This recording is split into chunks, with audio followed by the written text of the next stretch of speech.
South star heroine Keerthy Suresh రాజకీయాల్లోకి అడుగు పెట్టబోతుందా? Heroines రాజకీయాల్లోకి రావడం కొత్తేమీ కాదు. గతంలో చాలా మంది హీరోయిన్స్ పాలిటిక్స్ లోకి వచ్చి చరిత్ర సృష్టించారు. ఇక ఇప్పుడు కీర్తి సురేష్ కూడా రాజకీయాల్లోకి ఎంట్రీ ఇవ్వబోతోందని తెగ ప్రచారం నడుస్తుంది. సౌత్ ఇండియన్ సినిమాల్లో నేచురల్ యాక్టింగ్ కు నిదర్శనంగా నిలిచిన హీరోయిన్ కీర్తి సురేష్ తమిళనాడు రాష్ట్రంలోని మదురైలో ఇటీవల జరిగిన ఓ పబ్లిక్ ఈవెంట్ కి ప్రత్యేక అతిథిగా హాజరయ్యారు. ఆమెను చూసిన అభిమానులు టీవీకే టీవీకే అంటూ నినాదాలు చేయడంతో ఈ వార్తలకు మరింత ఊపొచ్చింది.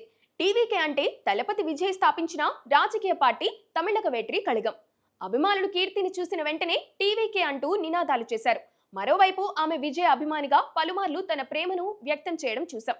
ఈ నేపథ్యంలో కీర్తి టీవీకే తరపున 2026 తమిళనాడు అసెంబ్లీ ఎన్నికల్లో మదురై నుంచి ఎమ్మెల్యే అభ్యర్థిగా పోటీ చేస్తారని ఊహాగానాలు వ్యక్తమవుతున్నాయి.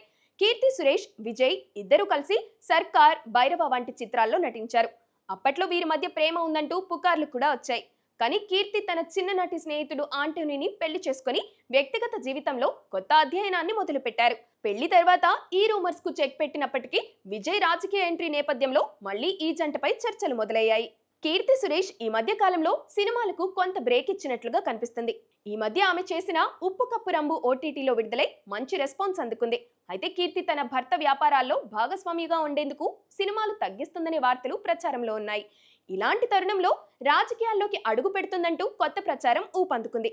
అయితే కీర్తి సురేష్ కు ఉన్న ఫ్యాన్ బేస్, విజయ్ పార్టీ ప్రభావం ఆమెను తప్పక గెలిపిస్తాయనేది రాజకీయ విశ్లేషకుల అభిప్రాయం. అయితే తమిళనాట జోరుగా జరుగుతున్న ఈ ప్రచారంలో వాస్తవం ఎంత ఉంది అన్నది తెలియాల్సి ఉంది.